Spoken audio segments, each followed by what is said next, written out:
Muito boa noite, sejam bem-vindos ao 40º aniversário do Grupo Coral da Horta, sempre a cantar e sempre a encantar. É uma honra para nós estarmos presentes, sermos contemporâneos do Grupo Coral da Horta, podermos desfrutar das suas músicas e da sua amizade. É uma honra passar a palavra para a mesa.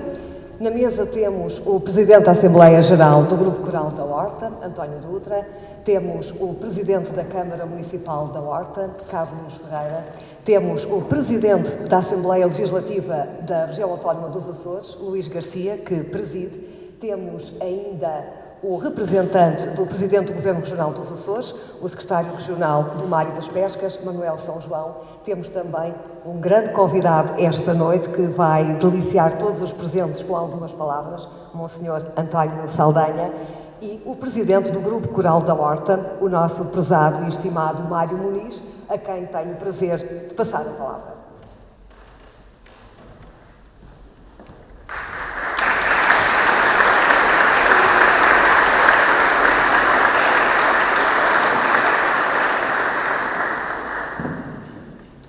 Muito obrigado.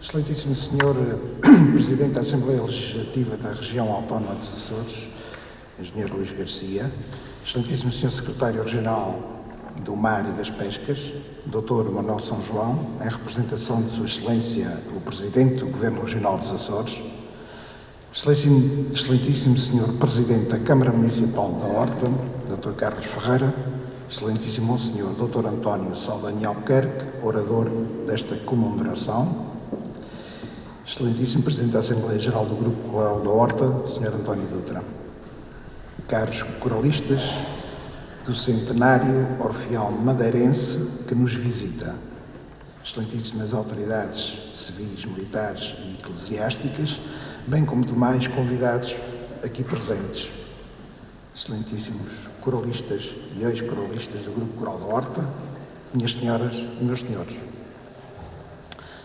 muito boa noite.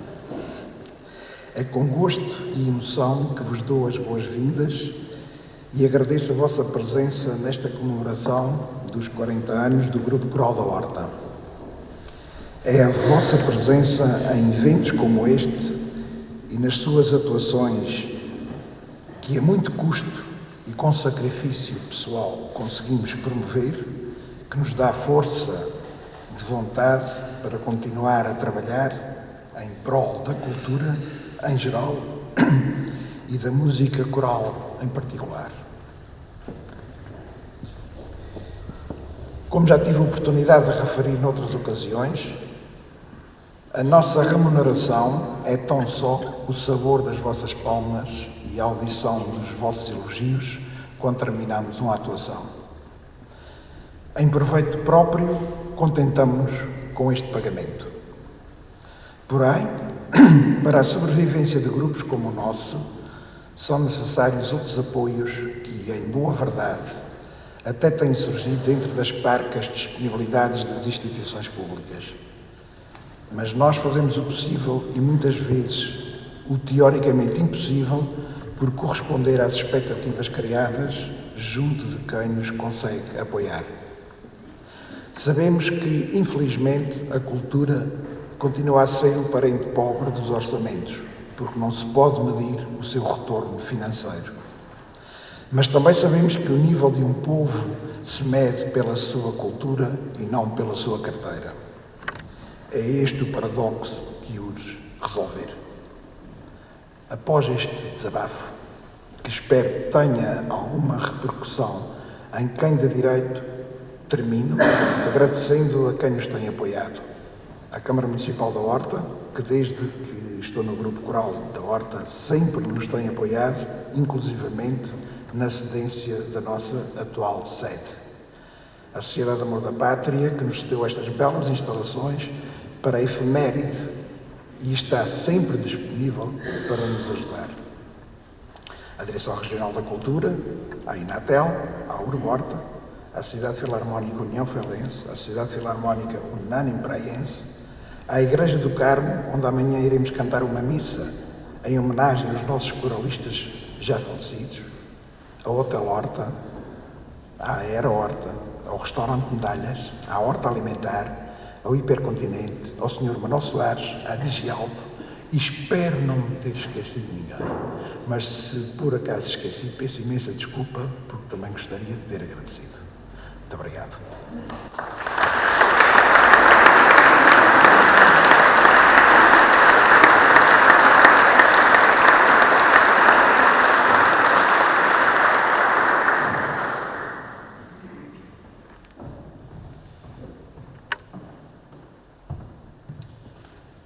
Muito boa noite a todas e a todos.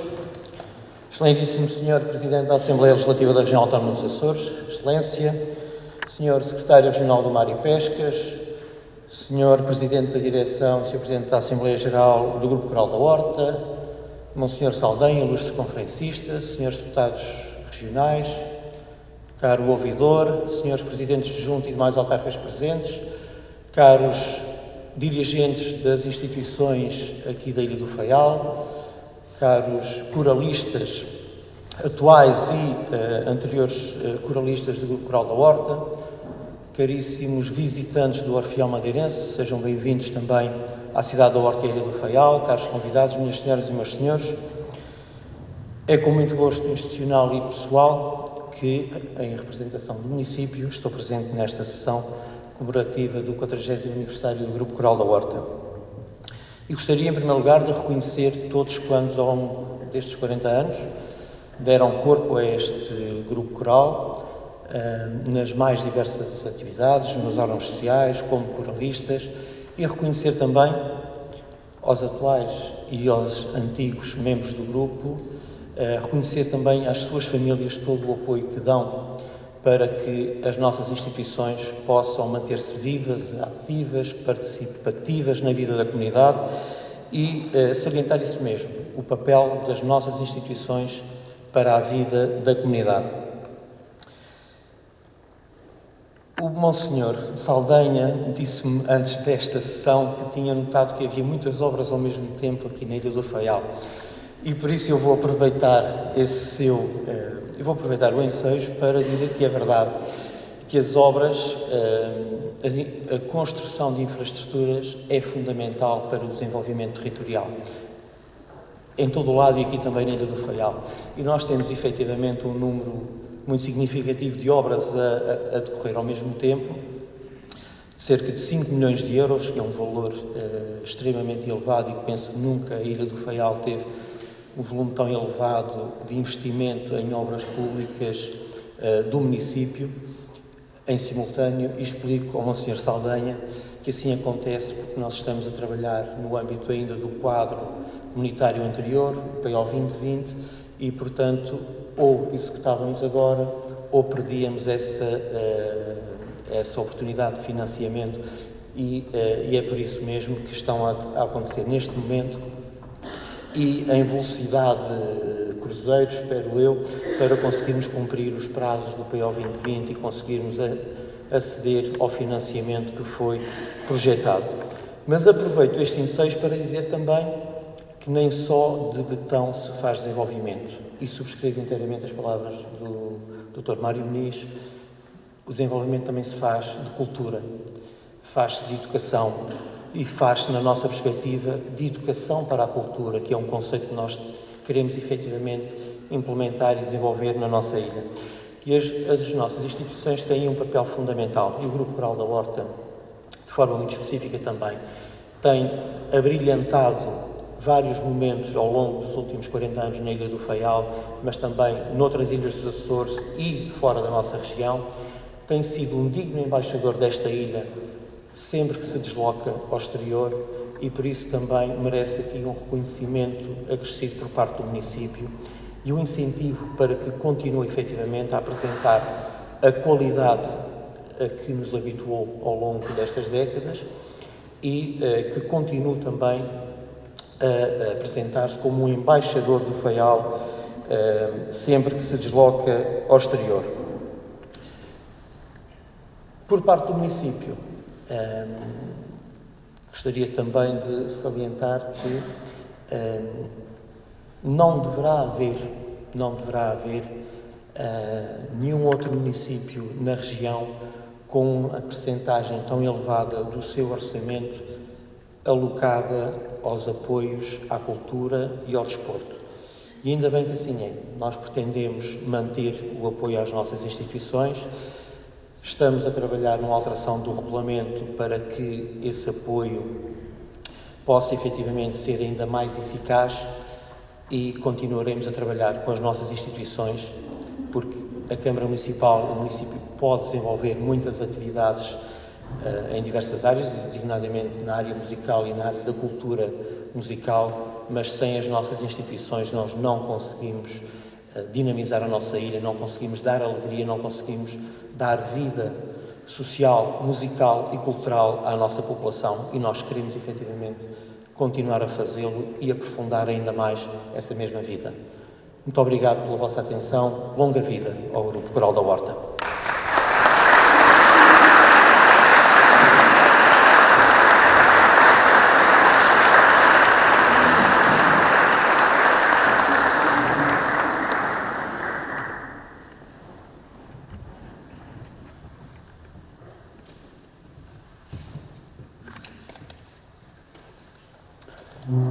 Excelentíssimo Senhor Presidente da Assembleia Legislativa da Região Autónoma dos Açores, Excelência, Excelentíssimo Senhor Presidente da Câmara Municipal da Horta, Excelentíssimo Senhor Presidente da Assembleia Geral do Grupo Coral da Horta, Excelentíssimo Senhor Presidente da Direção do Grupo Cultural da Horta, e permita-me que na sua pessoa cumprimente todos os seus elementos, Reverendíssimo Monsenhor Saldanha Albuquerque, ilustre conferencista convidado,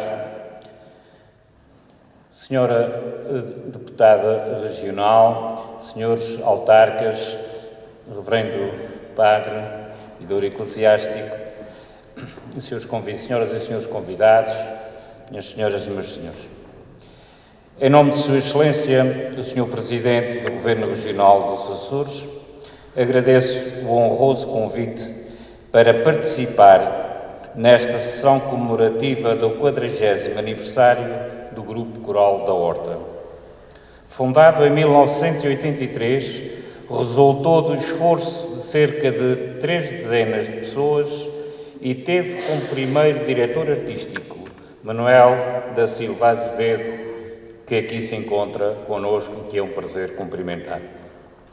Ao longo destas 4 décadas de existência, mercê do esforço e da dedicação dos seus executantes, órgãos diretivos, diretores artísticos, o Grupo Coral da Horta obteve a fidelização de um público apreciador de música que lhe dispensa fervorosos aplausos. Soube conquistar o público, adaptar-se à disponibilidade das vozes para os diversos naipes, inovar e evoluir nas atuações com outros grupos, com instrumentais, exemplo, filarmónicas e orquestras, apresentando sempre um repertório diversificado, executado com elevadíssimo nível técnico, que compreende desde a música mais erudita à música sacra, à música ligeira, ao cancioneiro popular açoriano. Nas várias deslocações nos Açores, à Madeira e ao continente, além da troca de experiências e amizades, soube sempre projetar e divulgar de forma digna o nome desta ilha e desta região autónoma. Vocacionado para a afirmação e dinamização da cultura, assim como para a promoção da atividade artística, o Grupo Coral da Horta impõe-se como um relevante agente cultural nesta ilha e nos Açores. Como agente cultural de referência, incumbe-lhe assim prosseguir a missão de conquistar os apreciadores da música e incentivar os outros que também o sejam, contribuindo para a valorização da cultura pela música. Tem assim como desígnio elevar a cultura dos Açores, proporcionar ao público o acesso democratizado à produção cultural através da música, que constitui a linguagem universal capaz de unir e, Deus queira, reconciliar os povos em tempos conturbados que vivemos. Em dia de aniversário, permitam-me que lance 2 desafios. Primeiro, importância da sensibilização para a prática coral nas escolas, enquanto elemento de motivação, integração e socialização dos alunos e, assim, das boas práticas e técnicas vocais na sala de aula, enquanto potenciadores do aperfeiçoamento de aptidões vocais e musicais. Segundo, atento ao nível de excelência do Grupo Coral da Horta, aliar as suas práticas ao enriquecimento da oferta turística, posicionando-se na vanguarda da programação cultural em articulação com os demais agentes nesta ilha e na região. Em dia de comemoração do 40º aniversário do Grupo Coral da Horta e em reconhecimento da sua importância no contexto cultural desta ilha e desta região autónoma, em nome de Sua Excelência, o Sr. Presidente do Governo Regional dos Açores, comunico que esta associação será reconhecido o Estatuto de Pessoa Coletiva de Utilidade Pública nos termos legais. Parabéns, ad multos anos.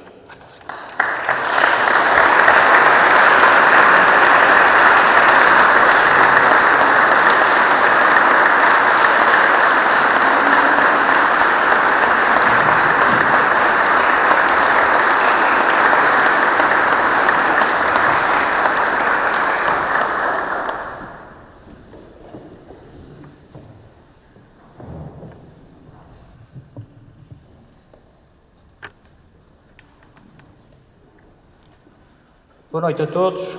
Excelentíssimo Sr. Secretário Regional do Mar e Pescas, Excelentíssimo Sr. Presidente da Câmara Municipal da Horta, Excelentíssima Sra. Deputada Regional, Excelentíssimo Sr. Presidente da Direção do Grupo Coral da Horta e Excelentíssimo Sr. Presidente da Assembleia Geral, Reverendíssimo Monsenhor António Saldanha, Reverendo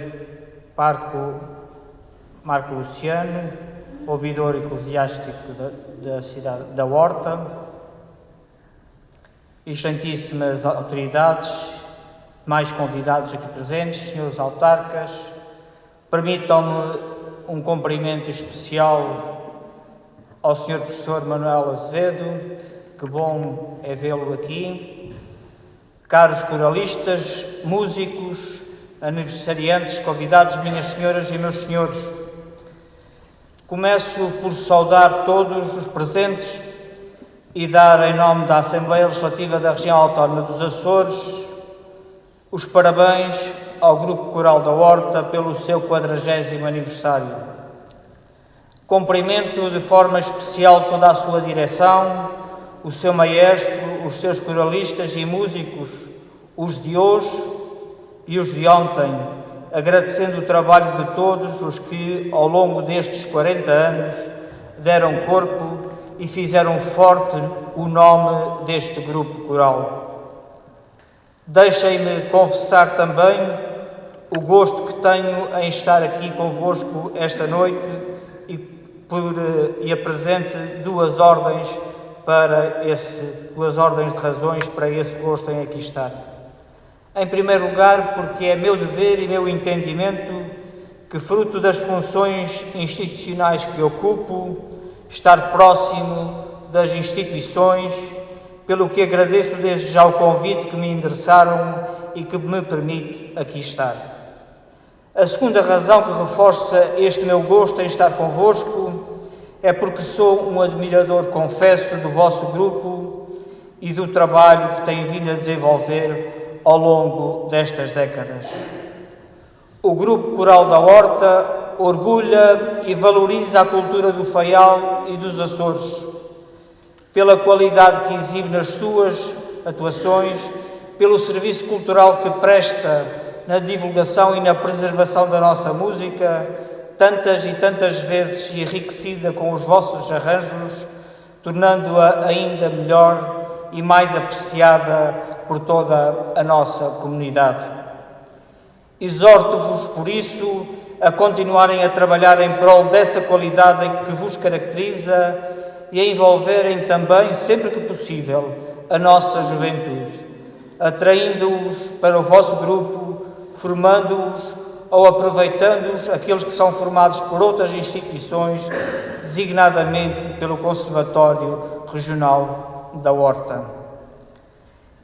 É justo registar também aqui a colaboração que a Assembleia Legislativa da Região Autónoma dos Açores tem recebido do Grupo Coral da Horta, que sempre se mostrou disponível para abrilhantar as nossas cerimónias com uma solenidade que aprecio particularmente.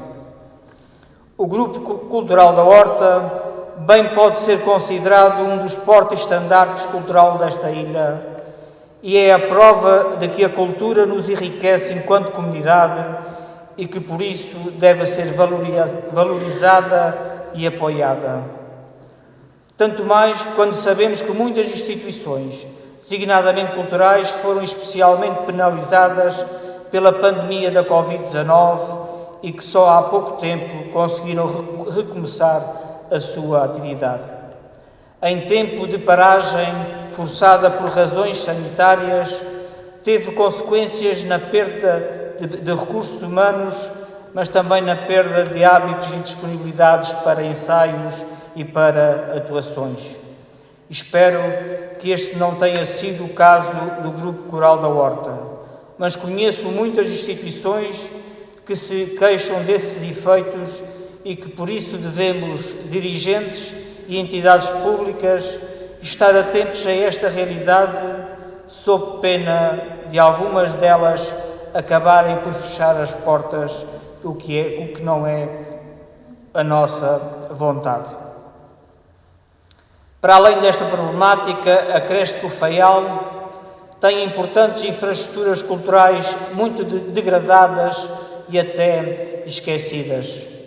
Refiro-me, por exemplo, à ampliação do Museu da Horta, ao esquecimento a que está adotada a Igreja de São Francisco, à recuperação da Igreja do Carmo, não fora a força e a persistência do Parque Marco Luciano, mas que ainda não está concluída, à Trinity House e até à Casa Manuel da Riaga, ainda com melhoramentos que precisam de investimentos. Todas estas infraestruturas precisam de investimentos para poderem dar corpo a projetos que há muito acalentamos. Esta é uma realidade que nos responsabiliza a todos e que importa alterar, porque este não é o legado que desejamos deixar de herança às futuras gerações. Queremos sim uma cultura rica em atividade e em património, uma cultura que capta a atenção de quem nos visita e lhes mostre o que valemos, uma cultura que perpetue no tempo o valor da nossa história e seja forte de inspiração às gerações vindouras. Fazer cultura é dar vida à nossa essência e é isso que desejo ao Grupo Coral da Horta neste 40º aniversário, que continue a fazer da música um instrumento para mostrar ao mundo a alma de que somos feitos. Muitos parabéns e muitos sucessos ao Grupo Coral da Horta.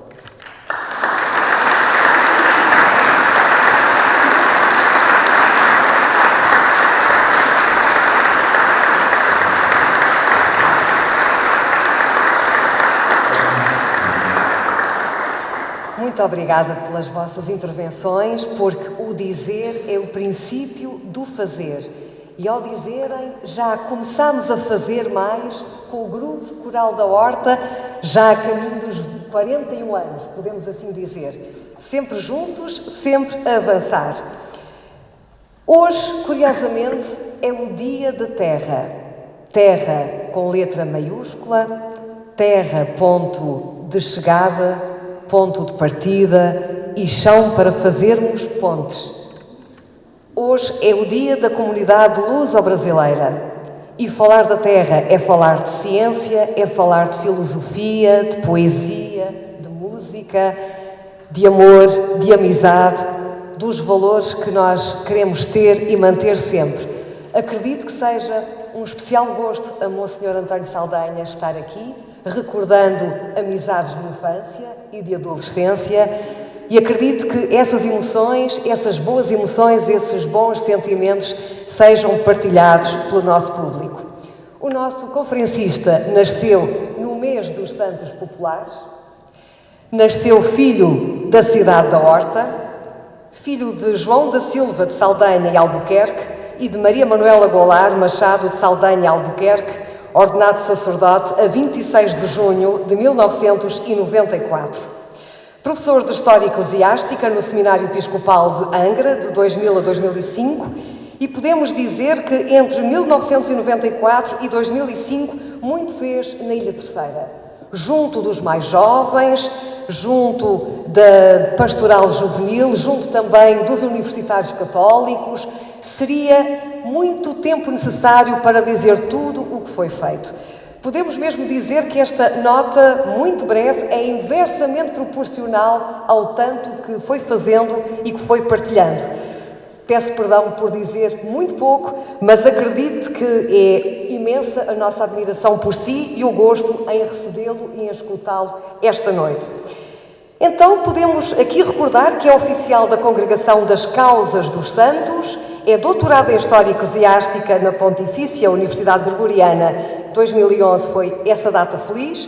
Proferiu conferências que falam de congregações, que falam de irmandades, que falam da cidade da Horta, que falam da venerável imagem de Madre Teresa da Anunciada, que nos fala bem fundo, no profundo dos nossos sentimentos e da devoção. Tem também um livro publicado, Igreja e Sociedade no Portugal do século XIX, A Cidade da Horta. Atrevo-me a dizer sempre, a Cidade da Horta sempre. A palavra é sua, o gosto é nosso.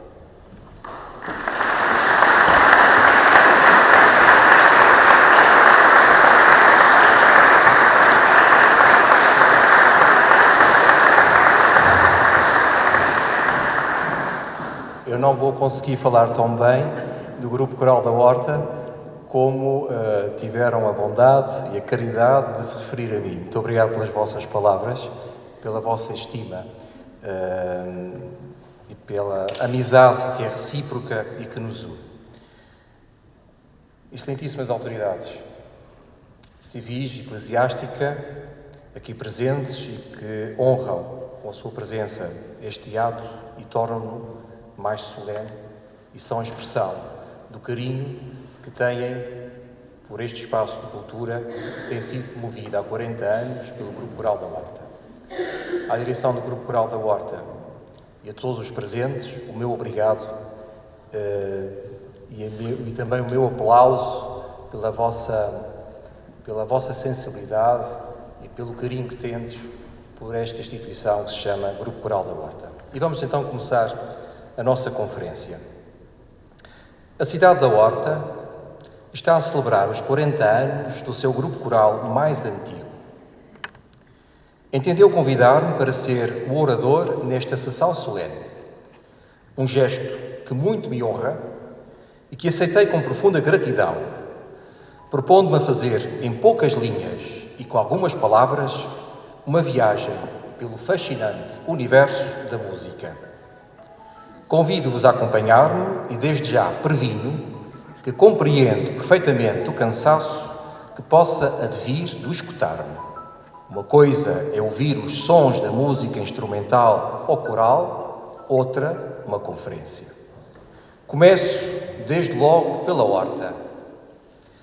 Na sacristia da antiga Igreja Matriz da Horta, situada então onde hoje se encontra a Torre do Relógio, reuniu a Confraria dos 24 ou do Santíssimo Sacramento no dia 27 de janeiro de 1811 para discutir um assunto considerado de grande importância.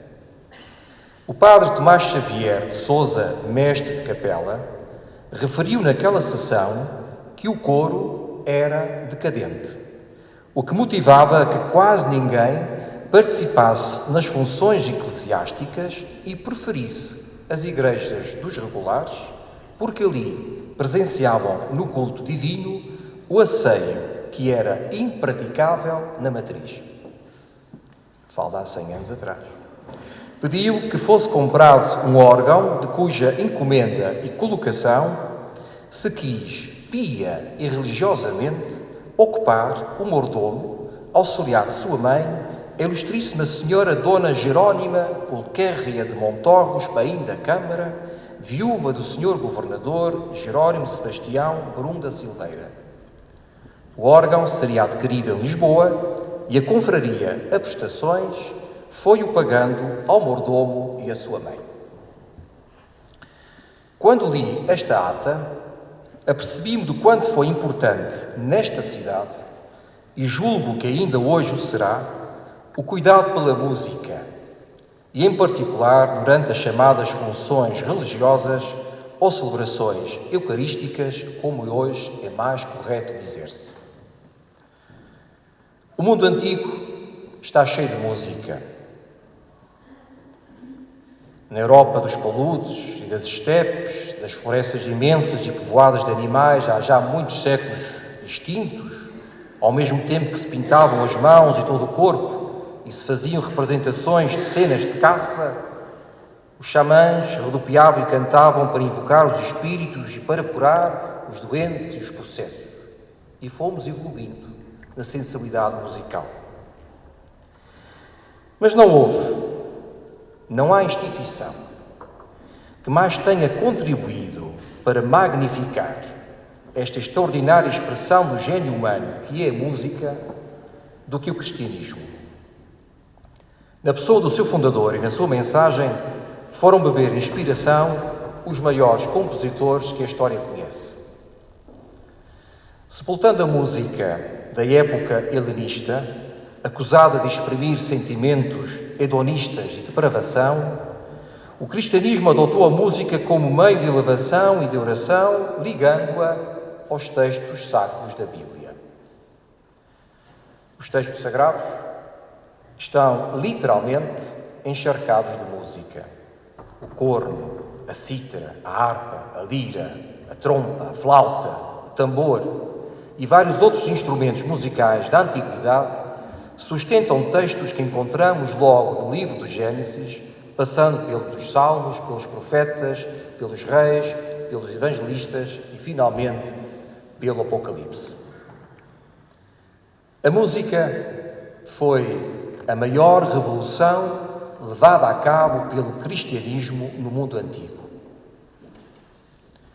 Desde a Palestina, difundiu-se pela Síria, Egito e Abissínia e por todo o Médio Oriente, através da Pérsia, conquistando, por fim, Roma e Bizâncio, a Arménia e a Rússia, para se tornar, no Ocidente, uma arte e, no Oriente, um aspecto da liturgia. Verdadeiro monumento da Igreja, talvez mesmo o único destinado a prevalecer através dos tempos, o canto gregoriano foi o ponto de viragem. Verdadeiro dique entre o mundo pagão, cheio de sortilégios e mistérios iniciáticos, e o cristianismo emergente. Numa entrevista, o maior compositor italiano do século XX, Ennio Morricone, chamou ao gregoriano música mística e sacra e afirmou que na música ocidental foi essencial o ano zero, que se não se tivesse partido dali, não teria sido possível desenvolver-se a polifonia, o contraponto, a harmonia, as primeiras formas musicais sacras, o moteto e por aí afora. O canto gregoriano liga-nos à história da nossa cultura europeia e está por trás das suas mais importantes raízes musicais. Concultores do pensamento do primeiro cristianismo, como Clemente Alexandrino, São Basílio, São João Crisóstomo, São Jerónimo e Santo Agostinho, a música passa a ser considerada Palavra de Deus. Seguramente não por acaso, foi um monge do século X, Guido de Arezzo, que inventou a notação musical moderna, criou o tetragrama e deu um nome às notas musicais que são substancialmente as mesmas de hoje, inspirando-se num hino em latim dedicado a São João Batista. Na Idade Média, desmembrado o Império Carolíngio, a música polifónica junta-se ao gregoriano, com leóninos e perótinos, mestres de capela no século XII da Catedral de Paris, e nasce, um século mais tarde, com Guillaume de Machaut, a primeira missa inteiramente polifónica composta para a coroação de Carlos V o Sábio, em 1364. Contemporaneamente, em Florença, a música dita profana propaga-se com composições inspiradas nos textos de Dante, Boccaccio e Petrarca, e por toda a Alta Idade Média, saltimbancos e trovadores cantam poesias e histórias com uma mistura de latim com línguas vernáculas, muitas delas recolhidas no Carmina Burana, enquanto o movimento franciscano difunde a música do povo, feita sobretudo de cantos devocionais, baladas e madrigais. No encontro de culturas de que Portugal foi pioneiro, os diálogos com os reinos africanos não se ficaram pelas embaixadas formais mandadas ao rei do Congo.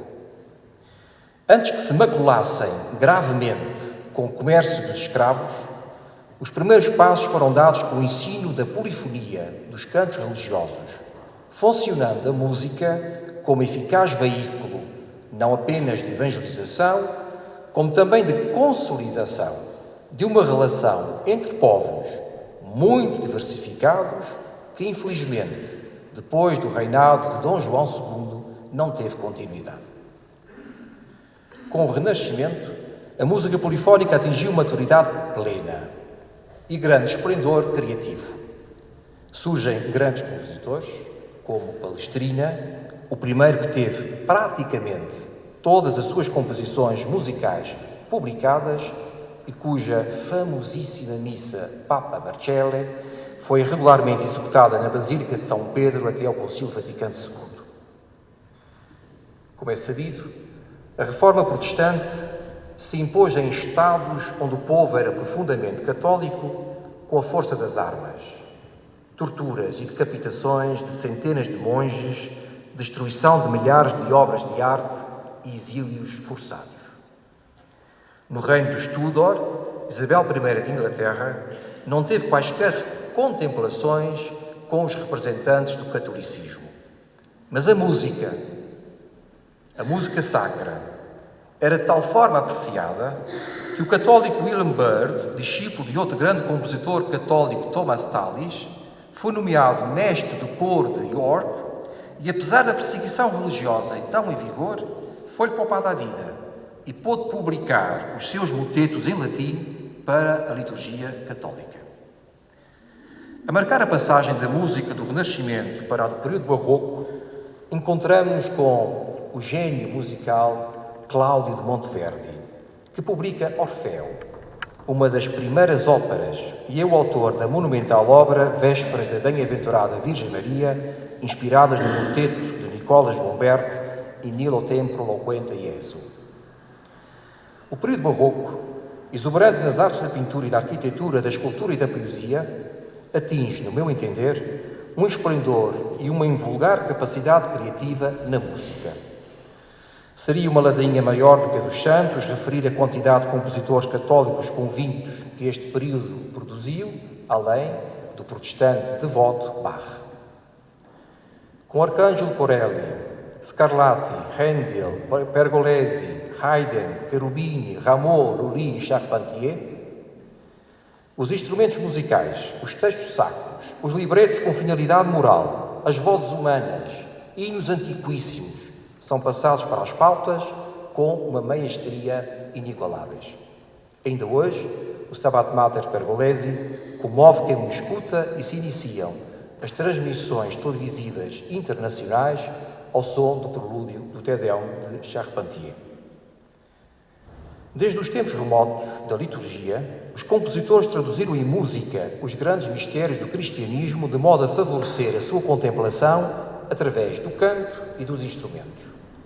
Assim, consequentemente, as composições musicais das missas, por sua natureza, dão uma ênfase emotiva às principais partes dos textos sacros, provocando mesmo sentimentos de exaltação religiosa. Por exemplo, as palavras et incarnatus est e encarnou. Desde sempre, o canto sacro às palavras e encarnou se tornava mais lento para favorecer a contemplação, como que suspendendo o tempo e convidando os ouvintes a fixar aquele instante. Não é necessário ser perito em música para perceber como aquelas palavras são maravilhosamente declinadas e solenes na missa Nilo Tempore de Monteverdi, emotivas na missa de Beethoven e angélicas na missa em Mi menor de Bruckner. Em Mozart, na missa em Dó menor, as palavras Incarnatus Est convertem-se numa autêntica miniatura de rara intensidade, resumindo o núcleo da fé católica naquelas 3 palavras, mas valorizadas musicalmente de modo delicado e intenso ao mesmo tempo. Até hoje ninguém conseguiu explicar porque é que Mozart não terminou a missa em Dó menor, e qualquer que seja a motivação, porque é que ele deixou em branco os sucessivos pentagramas, permanece diante de nós, no seu incancelável fascínio, uma imagem. A ideia de que Mozart tem intuído que não há nada mais a dizer, nada a acrescentar, como se aquele trecho da missa fosse a palavra definitiva sobre a vida do homem e sobre a história, e assim esta misteriosa partitura, maravilhosamente incompleta, permanece uma das maiores produções do gênio humano na música. Ainda que complexa, elaborada e exigente, a música deste período teve compositores e, sobretudo, executores surpreendentes. Crianças órfãs, ou simplesmente atiradas para instituições da Igreja, ou alunos dos colégios da Companhia de Jesus disseminados pela Europa, e tribos indígenas, de lugares remotos e quase inacessíveis, foram protagonistas e mesmo autores de algumas das melhores produções musicais da história. É o caso do colégio que ainda hoje existe em Veneza, fundado em 1346 pelo franciscano Petrócio de Assisi, para acolher e educar crianças não legitimadas ou abandonadas por causa de deformações físicas ou pela extrema pobreza das suas mães. No seu programa educativo e regenerativo, ocupava um lugar relevante o coro do colégio, composto por crianças e jovens que ali viviam, que, protegidos dos olhares dos fiéis que assistiam às funções religiosas, cantavam e tocavam instrumentos musicais nos balcões da igreja daquela instituição, atrás de grades. Algumas daquelas crianças eram formadas, uma vez formadas, podiam se tornar professoras, ou maestros, ou maestrinas, e muitas foram compositores.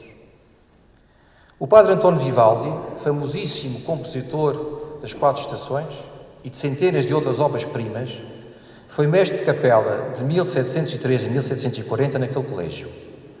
Para o coro e a orquestra daquelas meninas miseravelmente abandonadas e ali recolhidas pela Igreja, o padre Vivaldi compôs a maior parte das suas partituras, que hoje continuam a ser executadas e fazem parte de um património artístico de inestimável valor.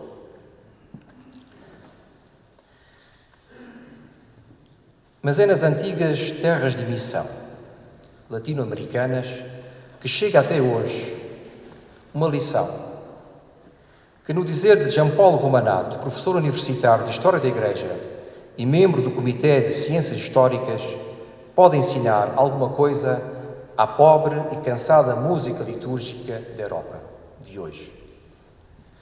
Longe da velha Europa, devendo atravessar os mares e desafiar as densas florestas da Bolívia e do Paraguai, durante um longo período sob os auspícios das coroas ibéricas, os jesuítas dedicaram-se à missão evangelizadora recorrendo à música. Efetivamente, com o nascimento das chamadas reduções jesuítas, deu-se início a um dos capítulos mais extraordinários da história da música. Ali se protegiam os indígenas dos abusos dos colonos, denunciados muitas vezes, e entre muitos outros, pelo padre António Vieira. Respeitavam-se as línguas locais e, ao mesmo tempo que garantiam aos indígenas um alto grau de cuidado de animais, cultivo das terras, desenvolvimento do comércio e das artes em geral, se promovia a inexprimível beleza do culto católico. O próprio Papa Bento XIV, a 19 de fevereiro de 1749, escrevia aos bispos que os missionários tinham levado a fé em Cristo através de cantos devotos, atingindo um nível de habilidade tal que não existia qualquer diferença entre as missas e vésperas dos nossos países e das que eram executadas nas missões. A maior parte dos padres chegava às missões com uma sólida formação académica, muitos com conhecimentos na construção de instrumentos e outros eram já famosos compositores na Europa. Estes padres, atraídos pela utopia cristã, embora filhos de famílias poderosas ligadas às cortes europeias, abandonavam posições de privilégio e suportaram os imensos desconfortos de longas viagens para terras então ainda praticamente desconhecidas. Os jesuítas estavam convencidos que a música fosse uma estrada para chegar a Deus, um instrumento de evangelização, tal como a palavra e a imagem, mas mais intensa, e não se pouparam a esforços para ensinar. Na corte imperial chinesa, ainda antes das acertadas previsões dos eclipses lunares feitas pelos padres jesuítas e antes que se ouvissem os sons dos complexos relógios que ofereceram os imperadores chineses, o jesuíta português Padre Tomás Pereira foi convocado à corte imperial de Beijing para ser conselheiro do imperador, precisamente por causa do seu talento musical.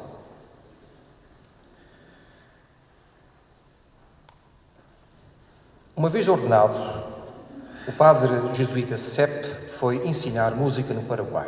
Durante os 40 anos em que missionou, levou para as missões não apenas novas escrituras musicais, mas muitos instrumentos como cravos, violinos, harpas, flautas, guitarras clássicas e violas de gamba. A este jesuíta se deve a construção do primeiro órgão inteiramente fabricado na América do Sul e a execução nas missões das criações de compositores como Bieber e muitos outros famosos na época. Foi ele quem introduziu o então chamado estilo moderno na música litúrgica e ensinou música de câmara aos guaranis. Os primeiros missionários músicos seguiam o estilo antigo. Veizot, por exemplo, tinha sido músico na corte de Alberto de Áustria e maestro de capela do imperador Carlos VI. E as músicas que ensinavam aos guaranis eram do estilo de Tomás de Luís de Vitória e de outros representantes da corrente polifónica da Espanha e Portugal do século XVII e XVI. O jesuíta mais conhecido é Domenico Zipoli. Efetivamente foi o genial criador de um género musical que fundiu o mais refinado barroco europeu com os sons das tradições musicais vocais e instrumentais guaranis a níveis de qualidade que estavam a par e por vezes superavam a música sacra que se cantava nas catedrais da Europa. No seu prefácio à obra de Sérgio Miritello, O Sonho Musical de um Paraíso na Terra, o Papa Francisco escreve que o exemplo deste jovem, ainda que vivido no século XVIII, continua hoje atual para as novas gerações. Era sabido que os guaranis cantavam missa todos os dias, acompanhados de órgão e de muitos outros instrumentos, que diariamente as crianças cantavam árias e motetos, acompanhadas de orquestra. Era conhecida a extraordinária perícia musical alcançada pelos guaranis. Sabia-se que cada missão jesuíta era um autêntico conservatório, com dezenas de artesãos que produziam todo um género de instrumentos, desde violinos a órgãos, harpas e trompas. O que não se sabia era que músicas tocavam os guaranis sob a orientação destes padres jesuítas. E tivemos que esperar até ao século passado para que se encontrassem na Bolívia, na região de Chiquitos, numa igreja, abandonados, Partituras compostas por jesuítas músicos e por ainda hoje anónimos guaranis que, sob a orientação dos padres, alcançaram níveis de refinamento que fizeram deles excelentes compositores. Aquelas partituras das composições feitas pelos padres e pelos guaranis salvaram-se da destruição porque foram copiadas de geração em geração pelos descendentes daqueles indígenas missionados nos séculos XVII e XVIII e conseguiram chegar até aos dias de hoje porque eram consideradas coisas sagradas. De tal modo foi marcante a música naquelas paragens que, no dizer de uma jovem maestrina boliviana, cujo concerto assisti há uns anos atrás em Roma, a história do seu povo se escreve com pautas da música. Hoje, que falamos de multiculturalismo, temos muito a aprender com aquela extraordinária experiência baseada na criação de uma nova arte, nova cultura, que nasceram da fé e a incrível força da evangelização que animou os padres missionários e músicos e que permitiu uma renovação total na vida de inteiros povos. Foi a edificação de um projeto no qual todos colaboraram, para além dos aspectos culturais de cada um dos intervenientes e que aparentemente eram incomunicáveis. A música foi a ponte entre dois mundos. Lúcia Scarafia, uma italiana, catedrática de História Contemporânea, autora de muitas obras dedicadas ao papel da mulher na cultura e que foi durante anos diretora da página Mulher, Igreja, Mundo do Observatório Romano, converteu-se nos anos 80 ao catolicismo durante uma celebração litúrgica na Basílica de Santa Maria em Trastevere. A ela peço emprestada estas palavras.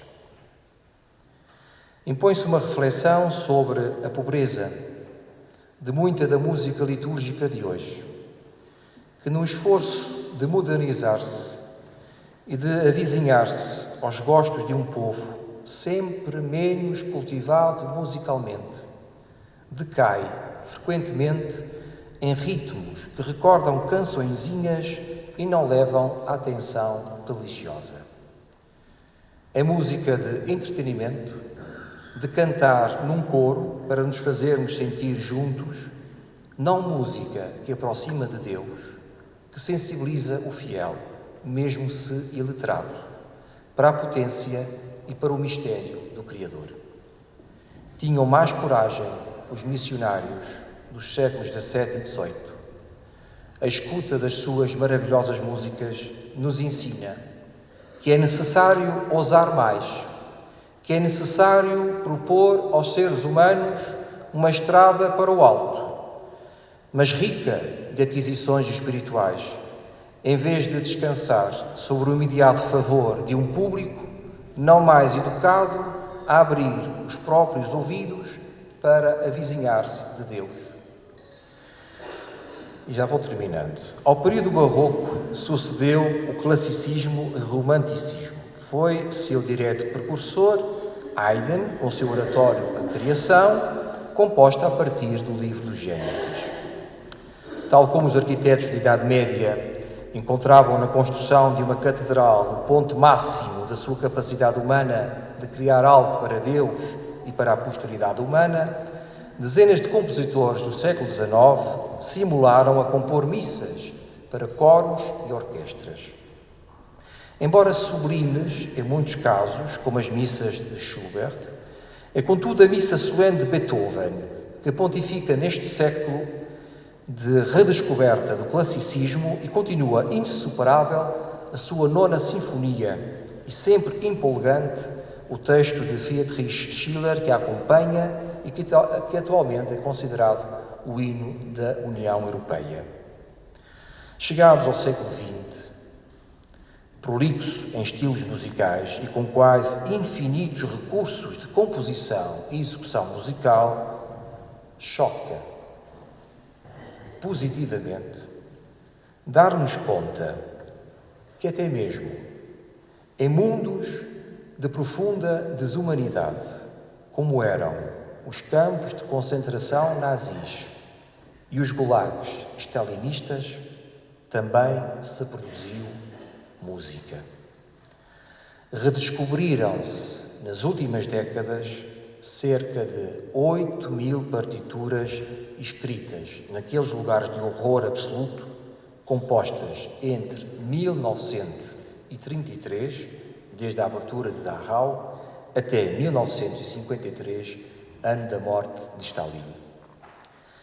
Até há bem pouco tempo, não se imaginava que hoje é possível conhecer os aspectos mais sinistros do século XX através da música, capaz por si mesma de existir também no diabólico terreno da morte industrializada de milhões de seres humanos, lembrando aos homens e mulheres de hoje que nada pode colocar limite ao gênio humano e às suas emoções.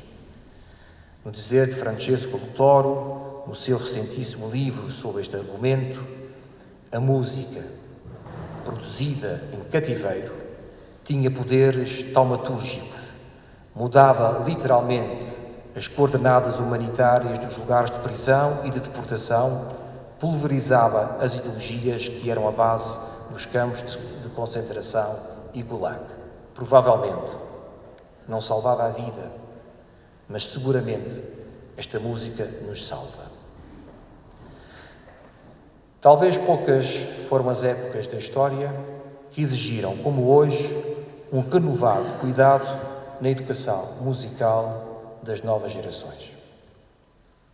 Um dos mais importantes e famosos maestros da atualidade italianos, Riccardo Muti, há alguns anos atrás, numa conferência feita em Trieste, recordando que a história da música muito deve à Igreja, e não apenas quanto ao gregoriano, mas também nos dias de hoje, afirmou que não compreendia as cançonetas nas igrejas, onde, em muitas delas, existem órgãos de extraordinária qualidade.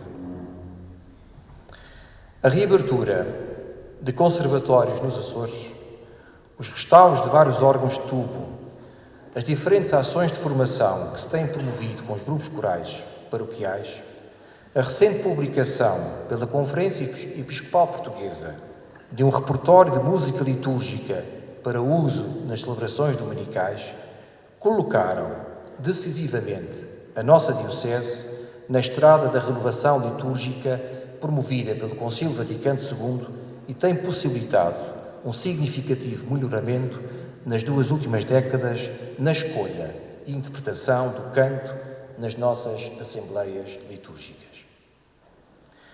Os 40 anos de história do Grupo Coral da Horta são também uma prova, nesta cidade e nos meios onde tem atuado desde a sua fundação, da possibilidade de se cultivar a excelência na música.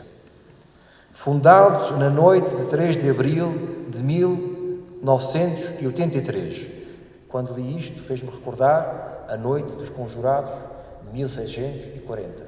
Mas eram 40, aqui são 30.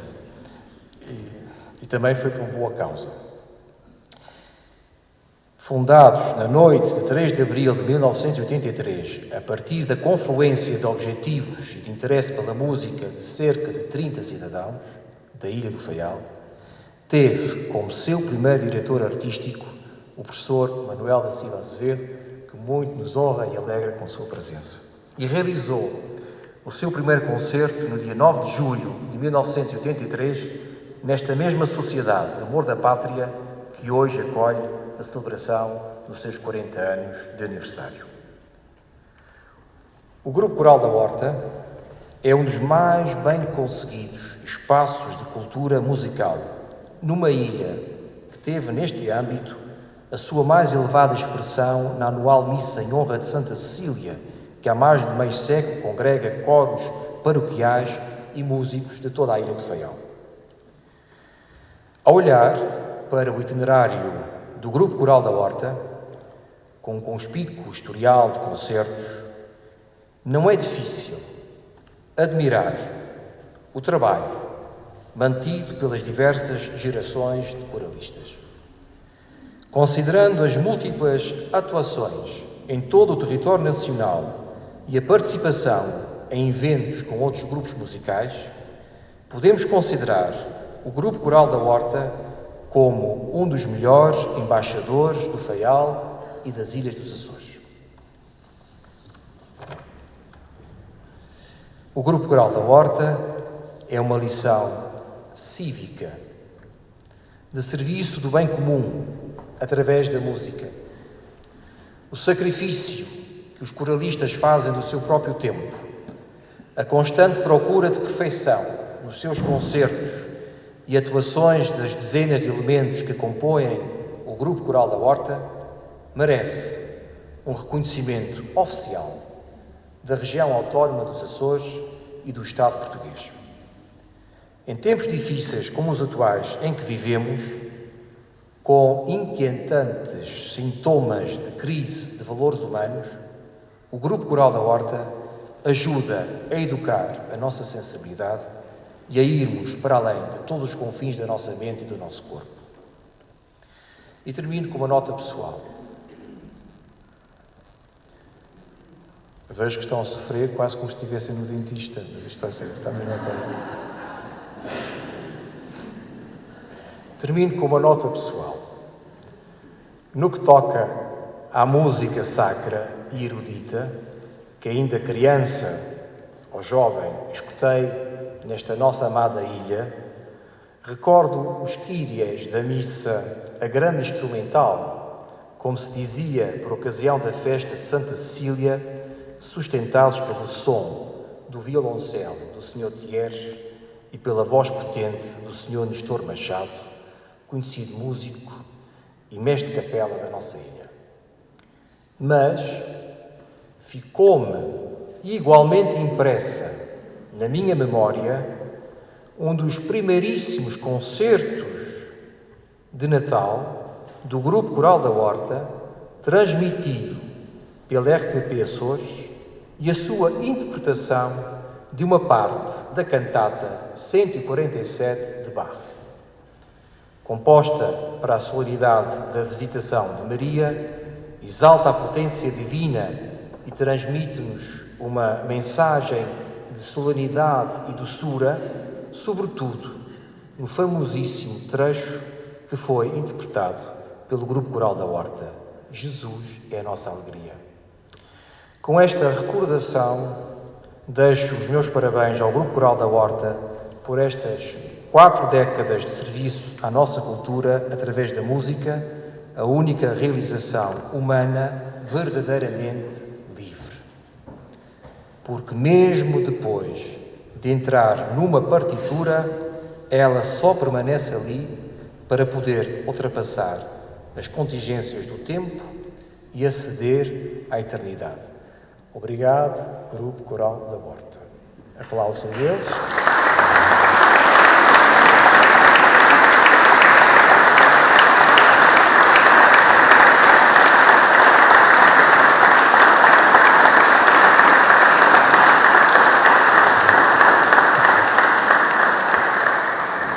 Eu até esta conferência eu tinha um certo receio de falar com os jornalistas, tinha sempre um certo cuidado no que dizia. A partir de hoje vou também ter um certo cuidado com o que digam os presidentes da Câmara. Muito bom.